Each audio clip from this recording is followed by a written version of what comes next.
তানজিদ তামিমের সব আবদার যেন তামিম ইকবালের কাছে। এমন বড় ভাই পেলে জীবনে আর কি লাগে। সামনের চ্যাম্পিয়ন ট্রফি, বড় আসর, তাই ব্যাটের জন্য তামিম ইকবালের কাছে ছুটে গেলেন তানজিদ হাসান তামিম। আগামীকাল থেকে মাঠে গড়াচ্ছে চলতি বিপিএল এর চট্টগ্রাম পর্ব।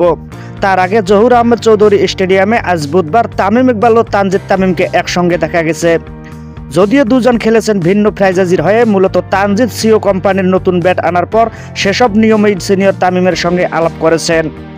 দেশসেরা এই ওপেনারের সঙ্গে কথা বললে আত্মবিশ্বাস বাড়ে বলে মনে করেন তানজিদ তামিম। বিষয়টি নিয়ে সংবাদ সম্মেলনে তানজিদ হাসান তামিম বলেন, তামিম ভাইয়ের ব্যাটই বেশি কমফোর্টেবল। সিও থেকে সেরা ব্যাটগুলো তিনি পান, নতুন ব্যাটগুলো নিয়েই কথা হচ্ছিল। বললেন, ভাই আমাকে যদি এরকম একটা ব্যাট দেওয়া যায়, আপনি বলে দিলে হয়তো ওরা পাঠাবে। এরকম কথাই হচ্ছিল। উনিও বলেছেন যে ঠিক আছে, আমি বলে দেব, ওরা এরকম ব্যাট পাঠাবে। তামিম ইকবালকে যে আদর্শ মানেন সেটি আগেও বলেছিলেন তানজিদ তামিম। এবারও জানালেন তার কাছ থেকে আত্মবিশ্বাস পাওয়ার কথা। তামিম ভাইয়ের সঙ্গে যখন এই মাঠে থাকি, ওনার সঙ্গে আমার কথা হয়। ওনার সঙ্গে কথা বলতে আমার খুব ভালো লাগে, আর কথা বললেও আমার নিজের আত্মবিশ্বাসটাও বাড়ে। এটা আগে থেকেই এমনটা হয়ে আসছে, যখনই সামনাসামনি দেখা হয় চেষ্টা করি ওনার সঙ্গে কথা বলতে। তামিম ইকবালের নেতৃত্বে বিপিএল এর প্রথমবার গত আসরে চ্যাম্পিয়ন হয়েছিল ফরচুন বরিশাল।